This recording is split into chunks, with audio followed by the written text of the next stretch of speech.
Hello everyone. Today I, Sahil Dhoked, and my advisor, Dr. Neeraj Mittal, are here to present our work on an adaptive approach to recoverable mutual exclusion. We represent the Andes lab at the University of Texas at Dallas. So with that, let's get started. We break our work into 6 sections. We begin in section 1 with an introduction behind the problem and the motivation. In section 2, we present our results, a small summary. In section 3, we describe the problem of recoverable mutual exclusion that we are working on. Sections 4 and 5 describe our solution to the recoverable mutual exclusion. In section 4, we define a new problem, which is the weakly recoverable mutual exclusion problem. And using that as a component, we describe the work in section 5 as an adaptive transformation that can transform any recoverable mutual exclusion algorithm to an adaptive algorithm. So let's start with an introduction to the problem, to our work. Concurrent systems. Concurrent systems are the future of computing, with multi-core processors on the rise, and especially in edge devices like mobile phones and your Raspberry Pis. Uh, we have an increased need for concurrent systems and concurrent algorithms. Concurrent algorithms help us get in better throughput of our system. Concurrent algorithms are also useful when there are some tasks which can be only performed asynchronously. For example, tasks on server side. However, concurrent algorithms are difficult to program and hence they are highly error prone. One of the common errors we've seen in concurrent algorithms are race conditions.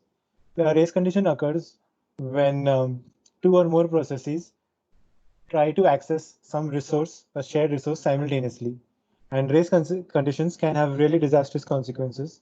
As we've seen in the past, they have also caused loss of life. The solution to race conditions is to use mutual exclusion.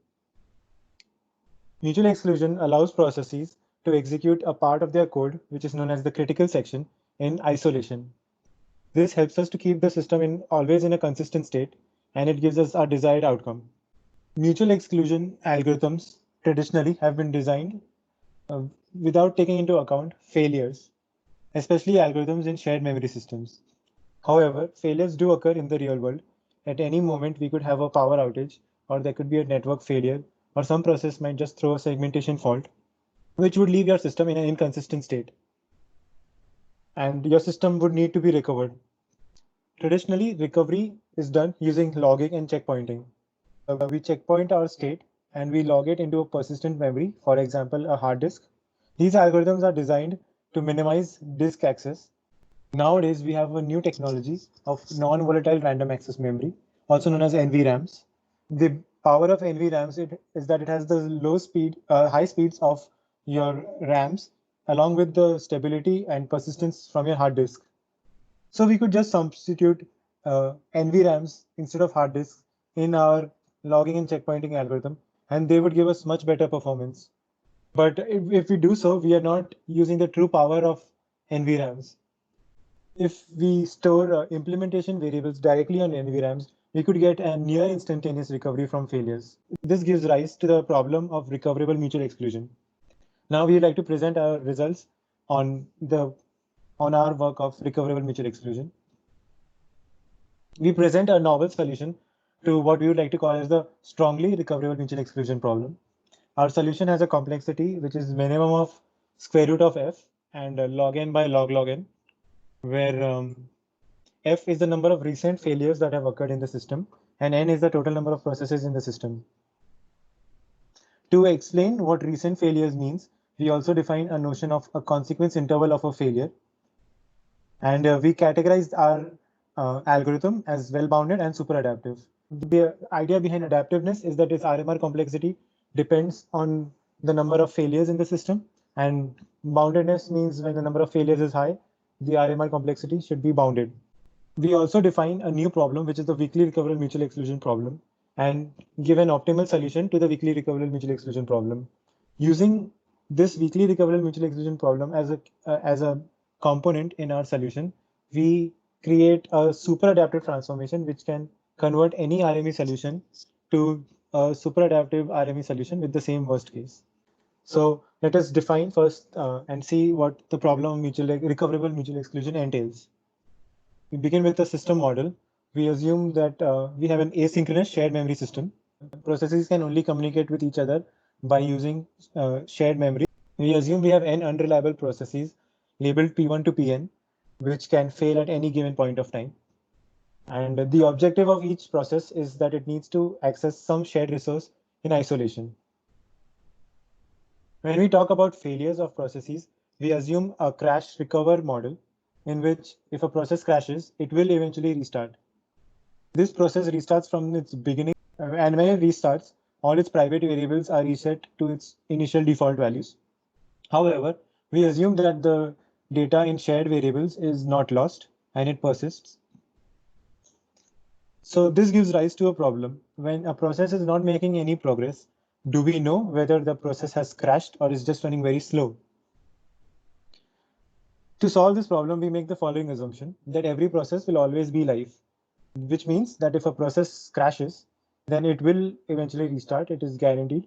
And if a process has not crashed, it is guaranteed that it will eventually execute its next step. When a failure happens, both our lock and the application that uses this lock needs to be recovered. In this work, we only focus on recovery of the internal structure of the lock. The recovery of this of the underlying application is not in the scope of our work.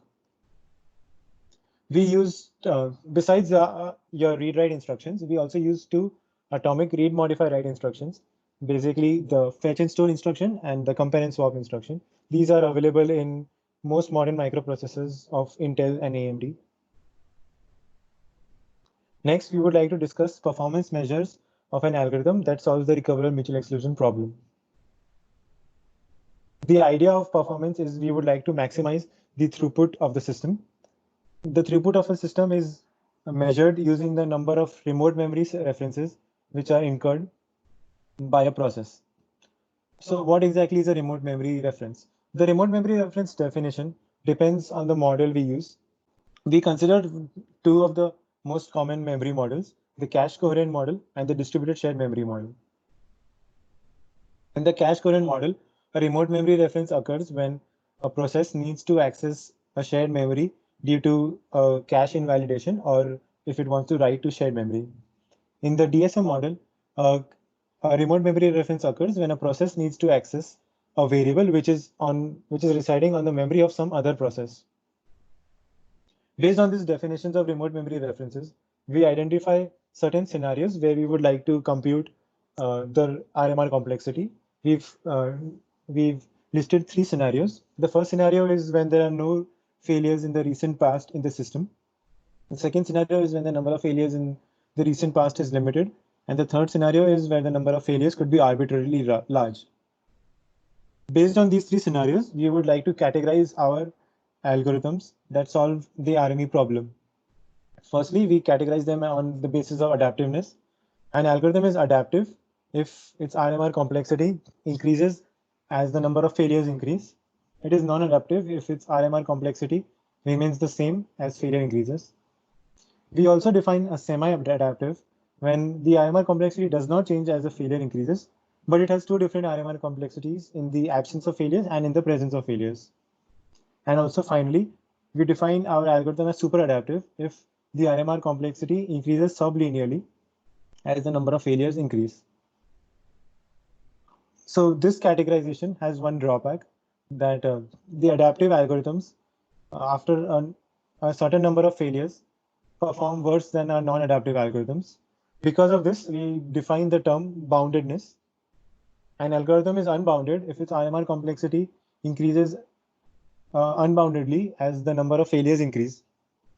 It is bounded if after a certain point, then the increase in failures does not affect the RMR complexity, and it is called well-bounded if that certain point is sub-logarithmic in the number of processes. Now we will present what work has already been done in this area. Firstly, we'll talk about the mutual exclusion problem. It was initially defined by Dijkstra in 1965, and since then it has been researched extensively. The best known algorithm for mutual exclusion was provided by Mellercrummy and Scott, in which they incur only a constant number of RMRs. This algorithm is also commonly known as the MCS algorithm. A noteworthy mention would be Dewey and Taubenfeld's work, where they extend this MCS algorithm to add bounded exit property to it. The prior work on recoverable mutual exclusion. This work was first defined by Golab and Ramaraju a few years ago. They presented us two solutions. The first solution was unbounded but adaptive. The second solution was bounded but semi-adaptive. Golab and Handler gave us a well-bounded but non-adaptive solution, where the RMR complexity was sub-logarithmic. It was log n by log n. Jayanti and Joshi found that Golab and Handler's work does not satisfy starvation freedom. So they append that work and present us another well-bounded non-adaptive solution with the same RMR complexity. Two noteworthy mentions are Jayanti and Joshi's work, in which the RMR complexity is log of n, but they have this nice property of first come, first serve, and Chan and Wolfell's work, where they promise us a constant amortized RMR complexity at the cost of satisfying a weaker version of starvation freedom. To compare all these algorithms, we have made the following table. There are three columns for each of the failure scenarios. And in this comparison, our algorithm does better than all other algorithms in all three scenarios. In fact, in the case of when the number of failures in recent past is limited to some value f, our algorithm promises an adaptive nature of square root of f, which has not been done before. So now we would like to get to the solution that we present for the recoverable mutual exclusion. First, we will present a new problem, which is known as the weakly recoverable mutual exclusion problem. This forms a key component to our solution. The idea is that a lock that is an algorithm to a weakly recoverable mutual exclusion problem should always satisfy the starvation freedom property. However, you are allowed to violate the mutual exclusion property for a small amount of time. And the small amount of time depends on a consequence interval of a failure. So what exactly is a consequence interval? Note that when a failure happens and the process that failed restarts, the impact of the failure can still be observed after that point of time. So we would like to measure the maximum impact a failure could have. And for that, we use the definition of a consequence interval. So a consequence interval is basically the time interval which begins from the failure event, and it extends till all requests that were generated before the failure are satisfied. For that, let me give you an example for consequence interval. Let's say we have four processes, P1, P2, P3, P4, with 9 requests, R1 to R9, and there is a failure at this point as shown. At the event of the failure, there were 3 active processes who had pending requests which were not satisfied, namely R2, R6, and R8. Whenever these 3 requests are satisfied, R8 being the largest, this forms the consequence interval of the given failure. Using this definition of consequence interval, we define what is a weakly recoverable lock. A weakly recoverable lock is a lock that allows the violation of the mutual exclusion property only at the point of time which overlaps with the consequence interval of some failure. We call this lock as responsive if the degree of violation, that is the number of processes in critical section, is proportional to the number of active consequence intervals at that time. Please note that these are informal definitions and the formal definitions can be found in our work. We present a solution to the weakly recoverable mutual exclusion problem. We call our solution as the WR lock, which is an extension of the MCS algorithm. It uses fetch and store and compare and swap RMW instructions. The idea is to create a queue of requests using a fetch and store instruction. And if there is a failure during the fetch and store instruction, each process simply aborts and retries. Due to this, there could be multiple subqueues possible in the system. Let's look at an example. We have 8 processes P1 to P8 that perform a fetch and store in the same order as from 1 to 8. However, P4 and P7 failed after performing the fetch and store, so they lost the address of the predecessor. Therefore, P3 and P6 do not have a next node. Also note that the processes P2 and P3 are in the same queue because although P2 is unaware of P3's presence, P3 has not lost the information that P2 is its predecessor. So we can see that due to 2 failures of P4 and P7, we have 3 subqueues in our system. And therefore, there will be 3 processes in the critical section. The total number of sub-queues is given by 1 plus the total number of recent failures in the system. And at most, one process can enter into the critical section at the same time from each sub-queue. Therefore, our lock is responsive. The total number of processes in critical section is less than 1 plus the total number of recent failures. Using this algorithm for the weakly recoverable mutual exclusion, we would now present some adaptive transformation. The idea is we create a framework which acts as a transformation to transform any existing RME algorithm in order to append some adaptive properties to the algorithm without changing the worst case RMR complexity. So first we would present a transformation that can transform an algorithm from non-adaptive to semi-adaptive. We call this algorithm the SA lock, or this framework as the SA lock framework. It is based on Golab and Ramanaju's framework. This framework consists of 4 building blocks. We would like to call them the filter lock, the splitter, the arbitrator lock, and the core lock. The filter lock is a weakly recoverable lock, and a core lock is a strongly recoverable lock that we wish to transform. The two additional components, the splitter, is used to split processes into a fast path or slow paths, which is a labeling convention. And arbitrator lock is a 2-port lock, which is also strongly recoverable. So a splitter basically divides processes into fast and slow paths. The criteria is that at most one process can take the fast path, and the remaining processes will take the slow path. This can be implemented using a simple atomic integer and a cache instruction. Whichever process is successful in doing the cache instruction takes the fast path. The arbitrator lock is a dual port lock. It has 2 sides, left and right. It allows at most one process per sides, but at any given time, any 2 of the n processes can compete for the arbitrator lock. The implementation we use for the arbitrator lock is given by Golab and Ramaraju in their work. This is a pictorial representation of our framework, which is used to transform the core lock and add adaptive properties to the core lock.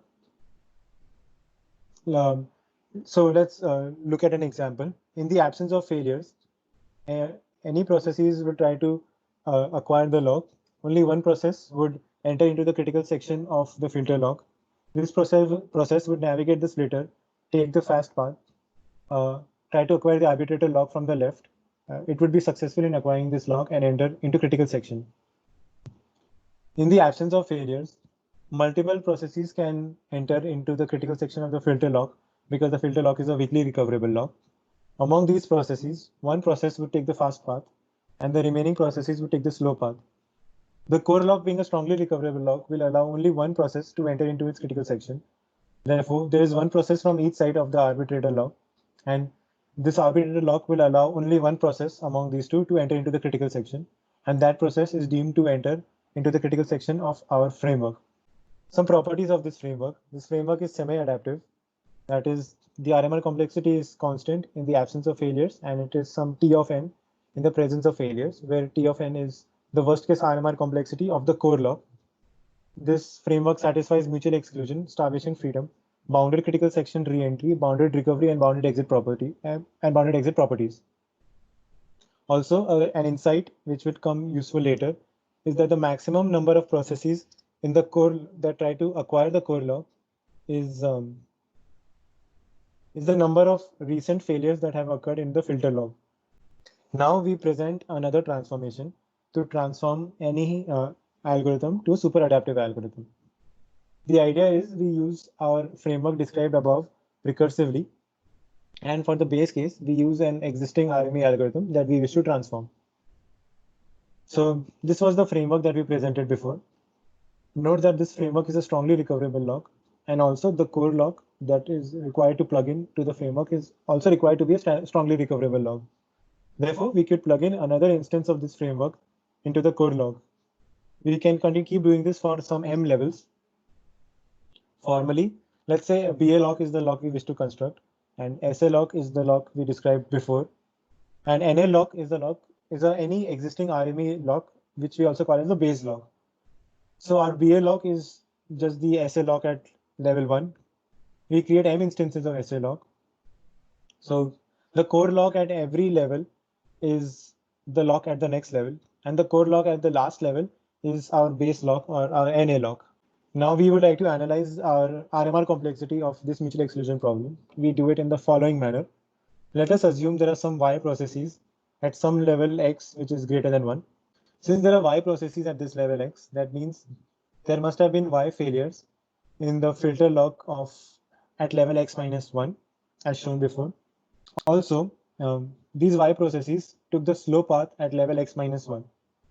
So there must be at least one process that has taken the fast path at level X minus 1. Therefore, there are Y plus 1 processes at level X minus 1. If we reapply the same logic, we get Y plus 2 processes at level X minus 2 with Y plus 1 failures.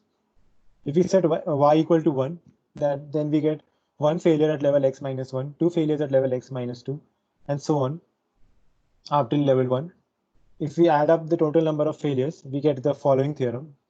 If there is at least one process at level X, then there must have been at least omega of X square failures in the recent past. As a result of this theorem, we get the following corollary. That is, if there are at most F recent failures in the system, then the maximum number of RMRs that can be incurred is square root of F. So this analysis helps us give the following results. In the absence of failures, our RMR complexity is constant. In the presence of F failures, our RMR complexity is square root of F.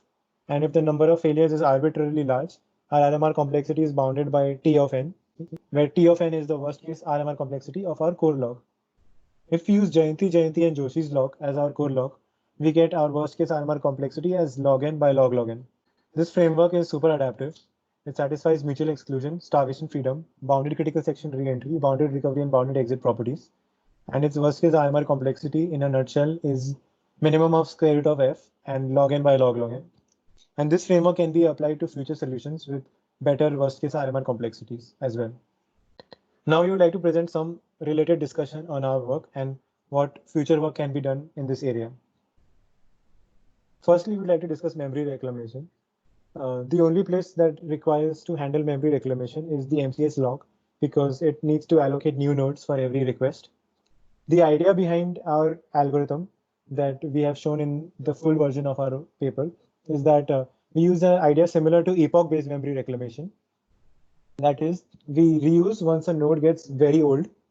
The definition of old is after some factor of n passages, we would know that the node is now no longer being used by any other process, and now we could reuse this node. The space complexity overhead of this memory reclamation is O of n per process and per level, which would give us approximately n square log n by log log n maximum space complexity. However, the RMR overhead is a constant per passage of every request. Another point of discussion we would like to present is a batch failures, which is a general case of system-wide failures, which could happen. Our analysis that we presented before assumes every failure is an individual failure. That is, only one process fails in each failure. However, failures could a bunch of processes could fail together, which we call as batch failures. And in that case, we could present stronger upper bounds of our RMR complexity. So we have achieved the following result. If f of b is the number of recent batch failures in the system and f is the total number of recent individual failures in the system, then our RMR complexity is given by minimum of f of b plus square root of f and log n by log log n. Also note that we could decide whether we want to call a failure as a batch failure depending on some threshold value. If the number of processes in that batch is higher than the threshold value, we call that failure as a batch failure. Otherwise, we call each process failure as individual failure. The future work that can be done in this area, we plan to do some experimental analysis of our work. We plan to also extend our work to the problem of reader-writer mutual exclusion, which basically means we would like to handle the problem of reader-writer recoverable mutual exclusion. We would also like to explore the possibility of recoverability in other data structures. And we would also like to extend the memory reclamation that we have to the recoverable mutual exclusion problems. Thank you.